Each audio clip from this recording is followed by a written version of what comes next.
Halo semuanya, balik lagi di Om Do Vlog. Omong doang video blog.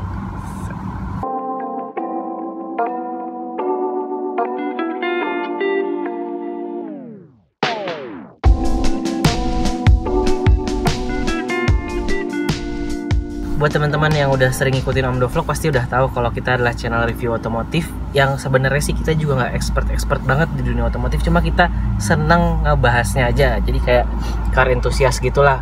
Ada gua dan ada Satya yang kemarin dari segmen mobilnya tuh macam-macam. Ada yang mobil klasik, ada yang mobil modern, ada yang mobil setengah modern, ada yang mobil ya pokoknya segala macam mobil kita review dengan maksud dan tujuan ingin sharing aja sama untuk ya sedikit-sedikit mengasah dan transfer knowledge pengetahuan kita soal otomotif ke teman-teman yang nonton gitu aja kali ya.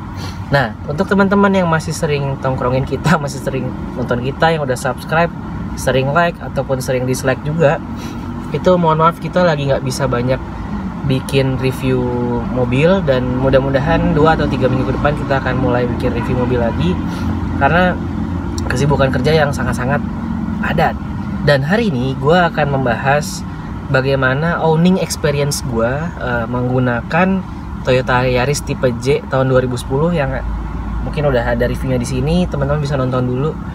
Dan genap di bulan Januari kemarin gue berusia 1 tahun dengan gue dengan Yaris ini udah setahun lah. Jadi gue kemarin juga udah perpanjang pajak setahun dan udah merasakan sedikit banyak plus minusnya mobil ini selama gue pakai ke kantor dan ya kemana-mana lah. Nah, yang paling pertama akan gue bahas dari owning experience Toyota Yaris tipe J tahun 2010 Matic ini. Secara overall, secara keseluruhan mobil ini cukup flawless, cukup minim perawatan, dan gue cukup worry free untuk maintenance-nya. Jadi yang pertama akan gue cermati adalah waktu itu gue sudah mengganti parts apa aja. Yang pertama yaitu gue sudah mengganti ban part-partnya, dan itu karena ban yang kemarin itu umurnya udah lumayan lama dan kayaknya dari kembangannya juga udah nggak bagus. Gue ngerasa insecure ketika harus lewat tol dan banyak genangan-genangan air, takutnya ada aquaplant ya, pokoknya ada air yang akan mengganggu kinerja dari tapak ban tersebut. Jadi gue putuskan untuk ganti part-partnya. Jadi yang pertama gue sudah ganti part-partnya dengan harga kurang lebih 2,4 juta. Ini mungkin bakal bisa jadi catatan juga buat teman-teman yang memelihara Yaris usia 10-11 tahun ya.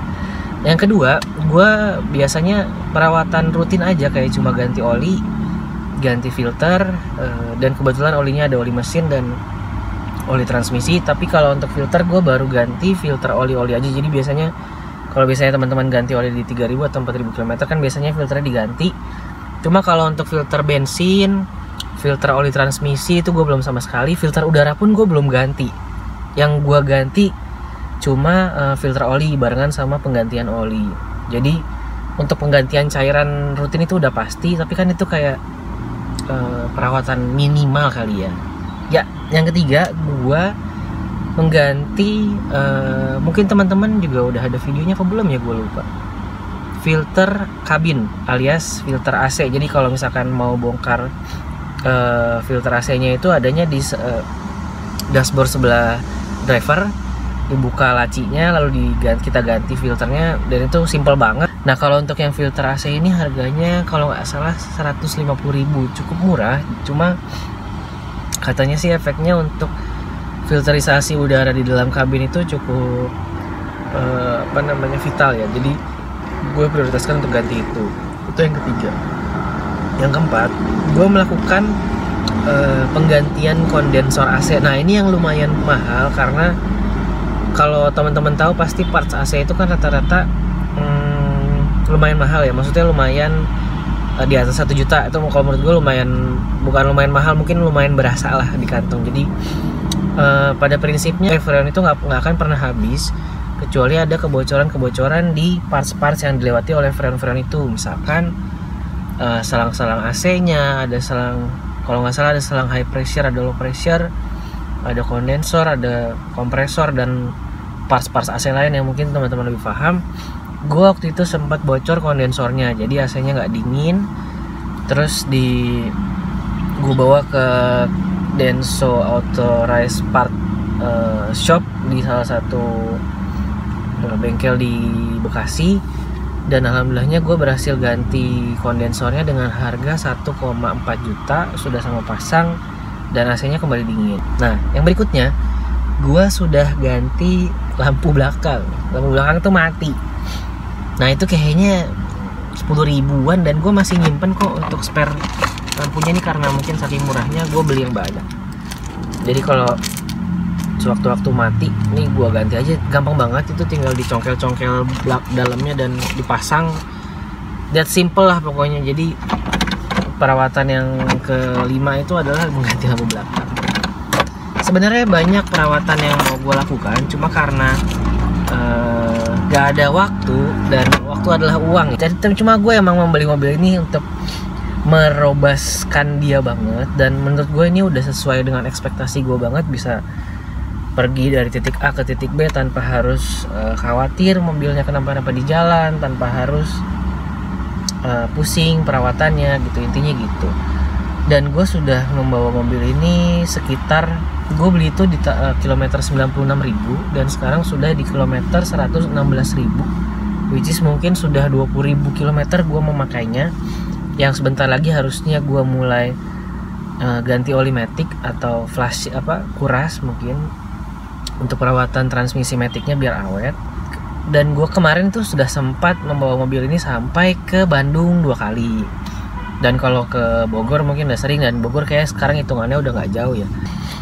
Dan untuk konsumsi bensinnya sendiri, mobil ini super duper irit. Jadi untuk gue pemakaian rute kombinasi setiap hari tol dan non tol itu bisa menempuh 70 km. Gue bisa isi bensin Pertalite 150.000 untuk 4 hari, dan isinya itu baru di hari keempat ketika gue pulang. Jadi benar-benar 4 hari full tuh gue 150.000 Pertalite. Jadi cukup ekonomis ya, untuk mungkin kalau dihitung rata-rata seminggu itu bisa sebulan itu bisa maksimal 1 juta maksimal ya. Kalau misalkan teman-teman driving skillnya lebih, bisa irit banget, eco driving, nggak seruntulan, nggak sering ngebut, RPM rendah, gue yakin bisa lebih irit daripada itu. Jadi mobil ini super duper irit, mantap. So teman-teman, mungkin itu aja dulu yang bisa gue bahas. Kalau dari perintilan bodi eksterior sih gue nggak begitu banyak memperhatikan, karena pada saat beli kondisi eksteriornya udah gitu aja, nggak ada yang neko-neko, nggak ada yang minus-minus. Palingan cuma pengen benerin bumper aja, yang saat ini tuh bumper gue agak sempat somplak, terus ngaitinnya nggak bagus gitu. Jadi mungkin dalam waktu dekat gue akan ke bengkel body untuk memperbaiki itu. Intinya secara overall mobil ini, yang tadi gue bilang, mobil ini flawless, cukup flawless. Mobil ini cukup worry free, dan mobil ini cukup low maintenance untuk dipakai harian. Pokoknya Toyota mantap. Oke teman-teman, itu aja yang bisa gue bahas. Stay tune terus di Omdo Vlog biar kita juga semakin semangat bikin videonya, dan tungguin video-video kita. Jangan lupa share, jangan lupa komen, tonton terus Omdo Vlog, dan stay tune terus di Omdo Vlog. Omong doang, video blog. Ciao.